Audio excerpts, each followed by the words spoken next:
Assalamualaikum warahmatullahi wabarakatuh. Kami dari kelompok 7 akan mempresentasikan mengenai Social Informatics. Selanjutnya, berikut merupakan anggota dari kelompok 7. Lanjut. Oke, Social Informatics itu sendiri terdiri dari 5. Yang pertama yaitu Introduction of Social Informatics, The Evolution of Social Informatics, Social Informatics as Scientific and Intellectual Movement, Social Informatics, Human Values and ICT Design, dan yang terakhir yaitu Social Media and Privacy. Boleh lanjut, yang pertama Introduction of Social Informatics. Informatika sosial merupakan studi interdisipliner tentang desain, penggunaan, dan konsekuensi teknologi informasi yang mempertimbangkan interaksinya dengan konteks kelembagaan dan budaya. Menurut Kling tahun 1999, tujuannya yaitu untuk memastikan bahwa agenda penelitian teknis dan desain sistem relevan dengan kehidupan masyarakat. Selanjutnya, berikut informatika sosial mengkaji 3 hal. Yang pertama, perannya dalam teknologi informasi, yaitu dalam perubahan sosial dan organisasi itu sendiri. Yang berikutnya yaitu penggunaan teknologi informasi dalam konteks sosial. Dan yang terakhir yaitu cara organisasi sosial, teknologi informasi dipengaruhi oleh kekuatan sosial dan praktik sosial. Selanjutnya. Oke, baik. Hal ini merupakan penelitian yang berkaitan dengan informatika sosial, yaitu terdapat people, yaitu orang yang merupakan pembuat atau program perangkat lunak dari produk yang digunakan, yang terdiri dari owners, managers, users, dan support staff. Lalu ada pengguna sistem, pengelola sistem, dan teknologi itu sendiri. Semua ini harus berjalan lancar tanpa hambatan agar sistem informasi apapun dapat beroperasi sebagai satu kesatuan yang menyebutnya sistem sosioteknis. Oleh karena itu, berdasarkan gambar, orang dan teknologi tersebut dapat menjadi suatu relasi, di antaranya terdapat seperti owner, software, developer, hardware, dan lain sebagainya tergantung dari bagaimana koneksi tersebut. Boleh dilanjutkan? Selanjutnya itu Selanjutnya DF. yaitu Selanjutnya Oke. yaitu the evolution of social informatics, yaitu social media user over time. Di sini ada gambarnya dari Januari 2012 sampai penggunaan Januari 2022. Media sosial penggunaannya tidak terbatas pada remaja, sebaliknya media sosial bersifat universal dan tertanam di setiap website. Lanjut. Berdasarkan grafik dapat dilihat bahwa pertumbuhan penggunaan sosial media bertambah setiap tahunnya. Platform media sosial populer lainnya termasuk WhatsApp, Instagram, Snapchat, Pinterest, LinkedIn, YouTube, Vine, Tumblr, dan SlideShare dengan basis pengguna yang mengesankan. Platform ini juga mendapatkan lebih banyak perhatian dari para pemasar. The evolution social informatics yaitu word of mouth versus word of mouth media sosial. Word of mouth, for word of mouth to happen, people must talk and people must listen. Ada reason people talk-nya dan ada reason people listen-nya. Word of mouth itu natural conversation between real people. Selanjutnya. uh, Word of mouth itu merupakan strategi marketing paling tua namun sangat efektif, murah, dan masih sering digunakan hingga saat ini. Word of mouth biasanya bersifat direct atau tidak langsung indirect. Word of mouth langsung, misalnya Rini menyarankan temannya membeli sepatu merek dia, atau BK meminta rekomendasi dokter gigi kepada Raka. Sedangkan word of media sosial atau e-worm merupakan strategi pemasaran yang melibatkan penyebaran informasi, ulasan, dan rekomendasi tentang suatu produk, layanan, atau merek kepada orang lain melalui platform media sosial seperti Facebook, Instagram, dan Twitter.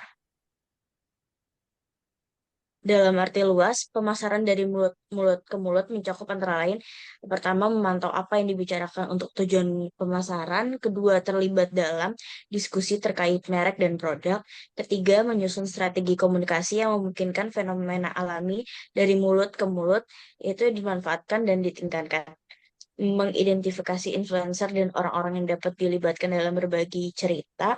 Lalu kelima, ada pemasaran viral dan aktivitas untuk menghasilkan buzz. Terakhir yaitu melibatkan orang dan jejaring sosial mereka untuk semua tujuan pemasaran yang memungkinkan. Lanjut. Social Informatics as a Scientific and Intellectual Movement. Pada gambar ini dijelaskan bahwa sosial informatik itu terdapat 3 poin. Yang pertama itu ICT Interaction with Society, yang kedua ICT Application in the Social Science, dan yang ketiga adalah ICT as a Social Research Tool. Dan dari ketiga poin ini terdapat sub poinnya, yaitu yang pertama 1A personal level eh, atau HCI. Lalu 1B ada organization level atau organization informatics community informatics. Dan 1C ada society level atau information society. Lalu dari yang poin kedua adalah ada poin information modeling and simulation of social science data. Yang kedua adalah information system and e-commerce application in the social area. Lalu yang ketiga adalah structuring and conceptualization of the information content. Lalu dalam poin ketiga juga ada 3 poin tambahan. Yang pertama adalah ICT support statistical analysis of social science data. Lalu computer assist social science data collection. Lalu yang terakhir adalah cyber infrastructure online collaboration and analyzing archiving retrieve social science. Selanjutnya, apa pentingnya informatika sosial? Menurut Klein et al. Tahun 2005 mencantumkan 4 alasan untuk mengajarkan informasi sosial kepada pecinta teknologi. Yang pertama, untuk menetapkan kerangka kerja bagi pengguna TIK untuk mengatur dan mengasimisasi kekuatan sosial dan organisasional yang memengaruhi fungsionalitas yang disematkan ke dalam TIK. Lalu yang kedua adalah untuk membantu para pengguna atau user memahami bahwa merancang dan menerapkan TIK adalah proses teknik sosio. Yang ketiga, pengguna dapat mengembangkan keterampilan analitis untuk mengidentifikasi dan mengevaluasi konsekuensi sosial dari sistem berbasis TIK. Lalu yang keempat adalah untuk membantu pengguna yang terlatih secara teknis dalam mengembangkan pandangan TIK yang lebih kritis berbasis masalah, yaitu manfaat dan keterbatasan. Lalu selanjutnya, Selanjutnya yang keempat yaitu Social Informatics, Human Values, and ICT Design. Ini terdapat digital toolkitnya seperti Dropbox, SlideShare, Wikispace, Skype, Twitter, Firefox, Avatar, Facebook, dan lainnya. Penelitian informatika sosial berkaitan dengan perkembangan dan penggunaan teknologi informasi dalam hal sosial apapun, bukan hanya organisasi. Peneliti informatika sosial khususnya tertarik untuk mengembangkan pengetahuan yang handal tentang teknologi informasi dan sosial, perubahan berdasarkan penelitian empiris yang sosial informatik sistematis untuk menginformasikan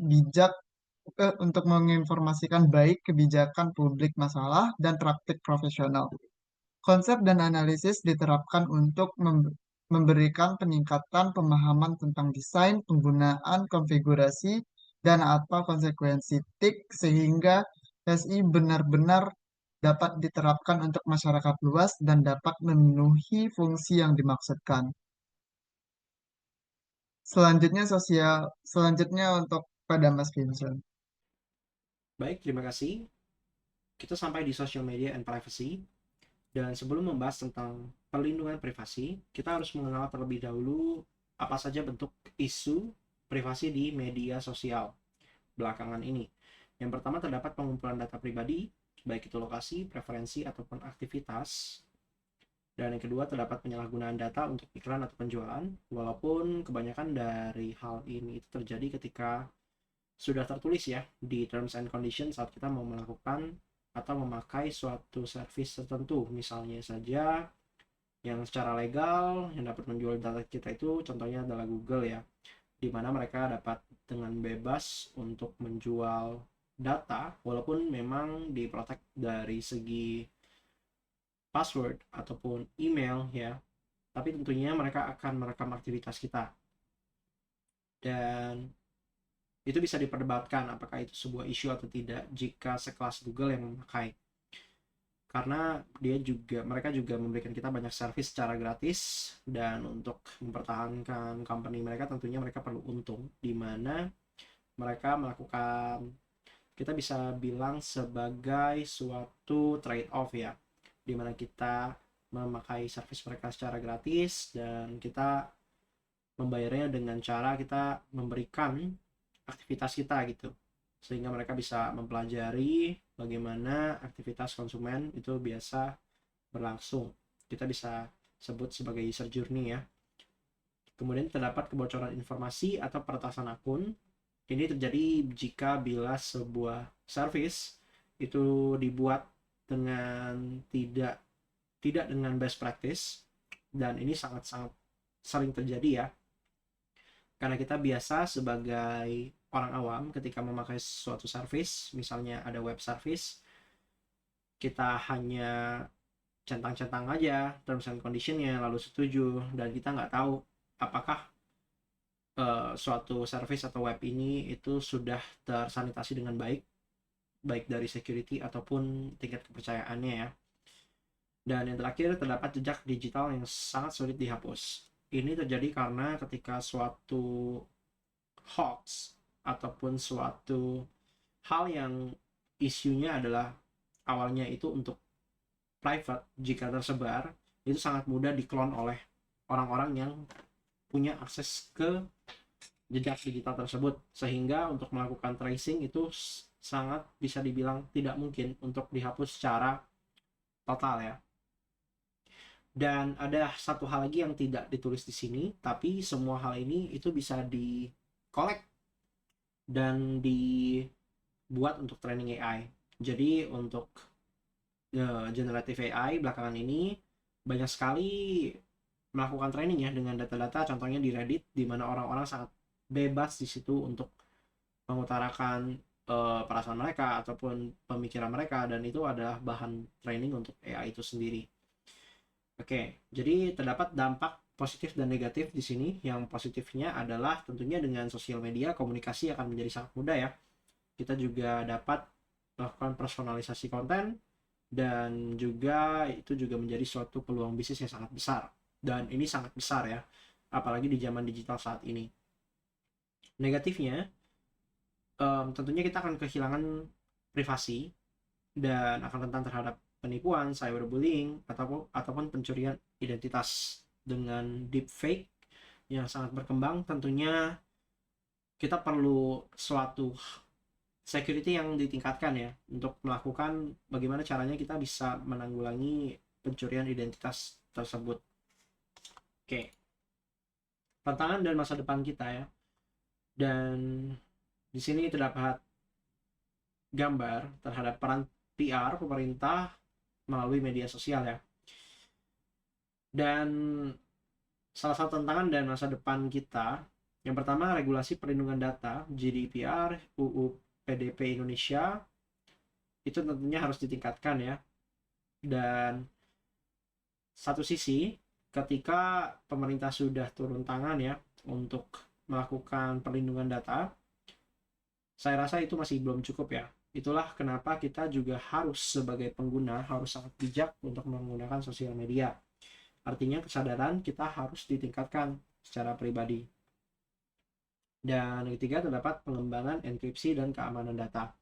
Sebenarnya pengembangan enkripsi dan keamanan data ini sangat umum di suatu perusahaan payment ya, dimana setiap data yang masuk, data yang keluar, di tengah antara traffic dari satu ke router yang lain, itu tentunya di tengah jalan tuh nggak akan bisa dipotong, karena jika walaupun dipotong, saat mau dibaca datanya itu semua terenkripsi dan nggak akan bisa dilihat apa arti dari pesan yang dipotong di tengah jalan tersebut. Tetapi memang bahkan mesin enkripsinya pun sangat mahal ya, jadi kita harus cara paling praktis adalah untuk meningkatkan kesadaran pengguna itu sendiri. Oke. Jadi sebagai penutup, summary dari kelompok kami adalah media sosial memberi banyak manfaat dalam komunikasi dan interaksi digital. Privacy adalah aspek penting yang harus dijaga.